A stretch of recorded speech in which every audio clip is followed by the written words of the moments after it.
Hi guys, and welcome back to my channel. We're going to continue Creepy Little Bedtime Stories by Madam M. One day until Halloween. One day until Halloween, the final countdown, and I needed a costume to scare the whole town. I don't want something goofy or silly or funny. I won't dress like a clown or a white Easter bunny. No knight in armour from a dull fairy story. I want something gruesome and spooky and gory. I walked into a costume shop, the only one in town. It used to be a cemetery before they tore it down. They had tons of disguises, like a vampire cake, and a two-headed zombie, and a giant green ape, and many rubber masks in all sizes and styles. The rack they sat on went for miles and miles. Monsters and demons, and a vampire vixen. They even had a mask that looked like Richard Nixon. But the scariest costume, more than the Grim Reaper, was the one that was worn by the lonely shopkeeper. His clothes were all torn. They were the wrong size, and out of the rips were tiny red eyes. His shoes made a noise, like a rattle would make, because they were made of live rattlesnakes. His face was thin and pale. You would think he was dead, and two big bulgy eyes popped out of his head. They were each different sizes, one red and one yellow, and the wart on his nose made this one ugly fellow. I walked to the counter. That's the costume for me. The one you have on is what I want to be. It's gruesome, it's gory, it's absolutely horrific. I simply must have it. I think it's terrific.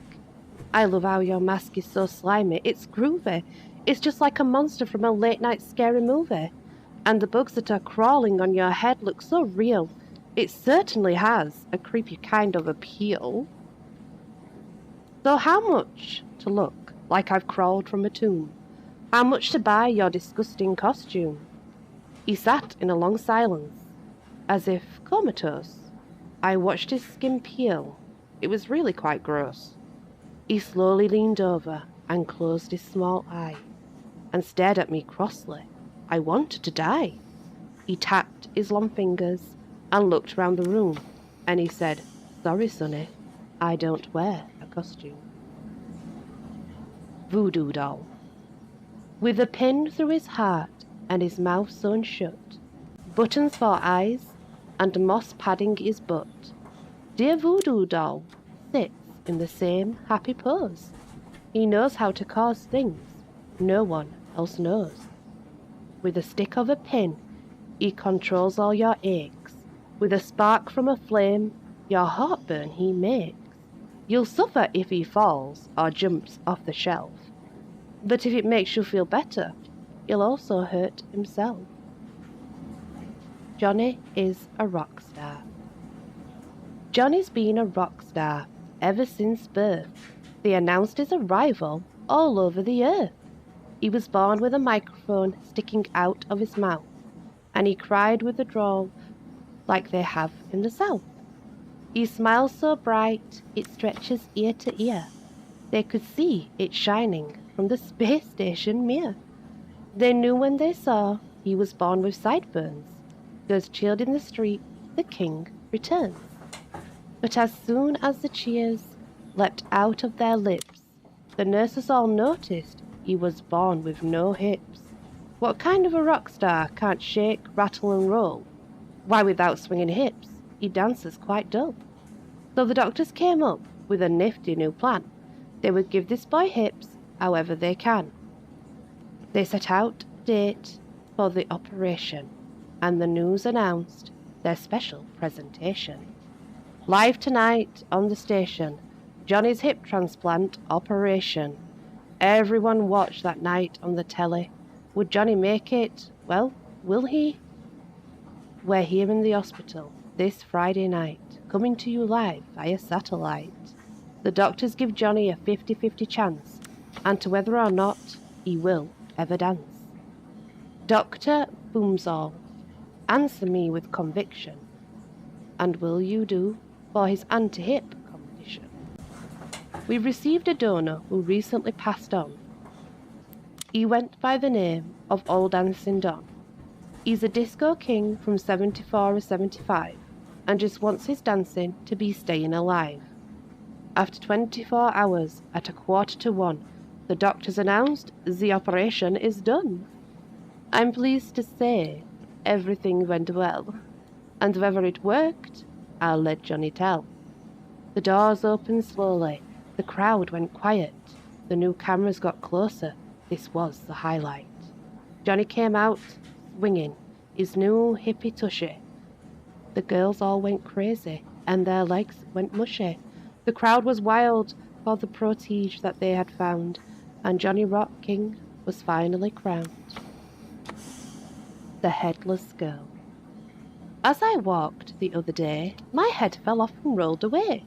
I tried to chase it down the street, but it rolled beneath my feet.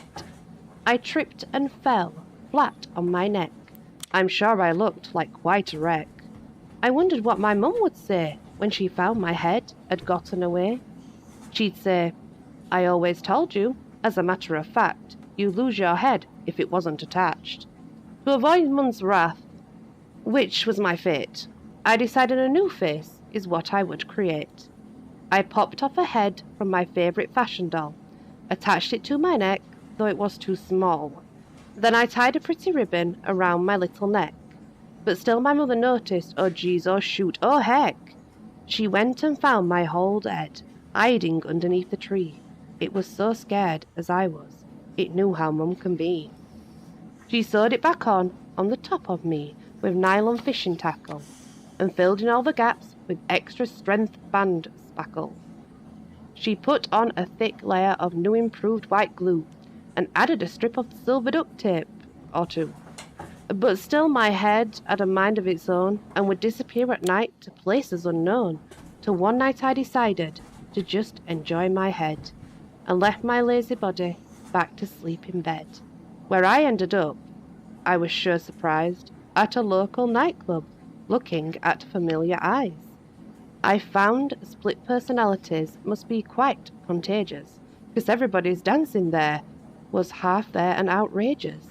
You wouldn't think you'd have great parties when everybody's don't have bodies, but now I make sure on those Friday nights to be there dancing neath the disco lights, shaking and bouncing like a big round beach ball. It's about what's in your head, not your body, at all. Wolfman Joe. One day Joe discovered something odd about his face. There were patches of fur all over the place. Long whiskers he'd comb, but they wouldn't behave. Joe thought, well, maybe I just need a shave. So he moseyed on down to the local barber shop. He passed by the striped pole with the gold ball on top.